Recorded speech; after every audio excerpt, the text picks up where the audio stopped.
छोटा विषय खरं तर हा एवढा वाढण्याची आवश्यकता नाहीये. अतिशय चांगल्या कार्यक्रमाचं आयोजन सारथी संस्थेने केलं होतं. माननीय देवेंद्रजींच्या माध्यमातून खूप मोठ्या प्रमाणात निधीची तरतूद आणि प्रोत्साहन मराठा समाजातल्या विद्यार्थ्यांसाठी, होतकरू तरुणांसाठी दिलं जाते आणि कर्तृत्व गाजवलेल्या अशा अभिमानास्पद कामगिरी करणाऱ्या अशा तरुणांचा तिथे सत्कार होता. शिष्यवृत्तीचा कार्यक्रम आणि अतिशय सुंदर कार्यक्रम आयोजित केला होता आणि मला पण खूप अभिमान वाटला होता आणि म्हणून मी त्या कार्यक्रमाला गेले होते. पहिल्या रांगेतल्या काही खुर्च्या रिकाम्या होत्या. हा खरं तर पहिल्या रांगेत बसण्याचा इश्यू नाही, प्लीज समजून घ्या. मेधा कुलकर्णींना अजिबात इगो नाही. मेधा कुलकर्णी समोरच्या ऑडियन्सच्या रांगेमध्ये सुद्धा बसायला तयार आहेत आणि मी कित्येक वेळेला बसलेली सुद्धा आहे. मी कित्येक वेळेला निमंत्रण नसताना देवेंद्रजी फडणवीस येणार आहेत अशी जाहिरात पेपरला वाचूनही मी स्वतःहून गेलेली निमंत्रण नसताना. आज या कार्यक्रमाचं निमंत्रण होतं. पहिल्या रांगेतल्या काही जणांची अनुपस्थिती होती, कारण अर्थातच अधिवेशन पण चालू आहे, त्यामुळे बरेचसे प्रोटोकॉल असलेली मोठी मंडळी जी होती अधिवेशनामध्ये आपलं कर्तव्य बजावत असतील म्हणून ते आले नाहीत.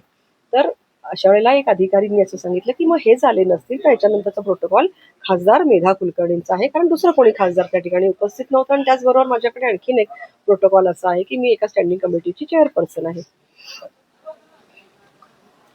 त्यावर मी स्वतः असं म्हणाले की नरेंद्र पाटील पुढे बसतील, तेही महामंडळाचे अध्यक्ष आहेत, त्यांना बसू देत पुढे, काय हरकत नाही.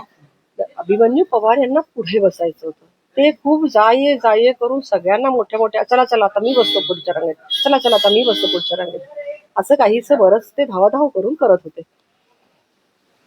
अभिमन्यू पवार हे आमदार आहेत, नरेंद्र पाटील हे एका मंडळाचे अध्यक्ष आहेत, मेधा कुलकर्णी या खासदार आहेत. मेधा कुलकर्णीकडे अजून एक पद आहे की जे एका स्टँडिंग कमिटीचं चेअरमन पद आहे. असं असताना अभिमन्यू पवारांचा नंबर नंतर लागेल. पण त्यांना जेव्हा असं कळलं की अधिकारी मला असं म्हणतात की त्याच्यानंतर खरं तर तुमचा नंबर आहे, यादीमध्ये त्यांनी मला यादी दाखवली अधिकाऱ्यांनी. ते असं म्हणाले की हा कार्यक्रम मराठा समाजाचा आहे आणि तुम्ही बसलात तर कॉन्ट्रोवर्सी होईल. हे वाक्य ते म्हणाले हे त्यांनी मान्य केलं पाहिजे. जर ते खरं बोलणारे असतील, कुठेतरी परमेश्वराला घाबरत असतील, तर ते वाक्य खरं सांगतील. मी सुद्धा परमेश्वर शपथ हे सांगते की ते वाक्य बोलले, मी दुखावले गेले, मला फार वाईट वाटलं. म्हणजे ठीक आहे, मी नाही बसत, नरेंद्र पाटील पुढे बसतील. त्यावर त्यांनी असं सांगितलं मी पुढे बसणार. नंतर मात्र त्यांना अपयश आल्यानंतर ते तिकडे जाऊन बसले.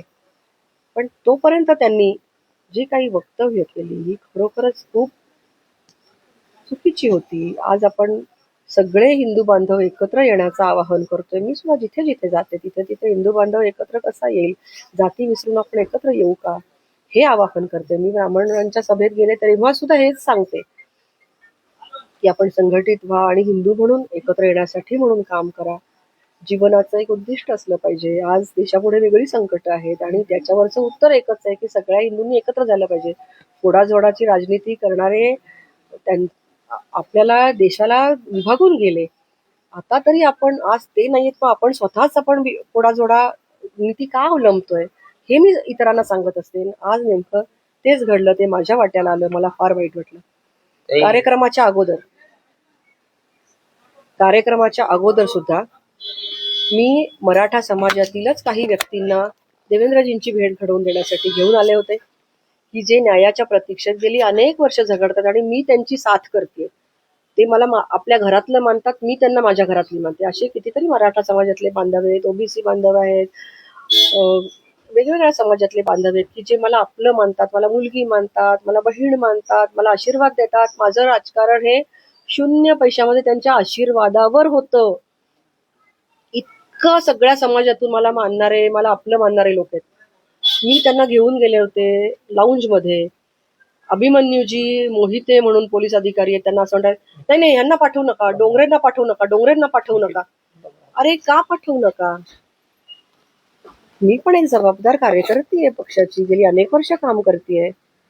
मला पण काहीतरी काम घेऊन देवेंद्रजींकडे आलीये मी. देवेंद्रजी त्यांच्याशी छान बोलले, त्यांना आश्वासन दिलं की मी तुम्हाला न्याय मिळवून देतो.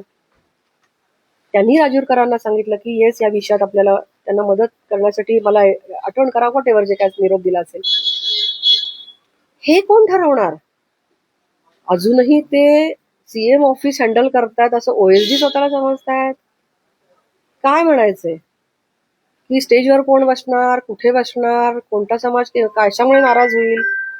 डोंगरे आणि मंडळी देशमुख वगैरेंचा जो विषय आहे त्या मंडळीच्या विषयामध्ये मी देवेंद्रजींची त्यांची भेट करून द्यायची नाही का द्यायची हे ते ठरवणार.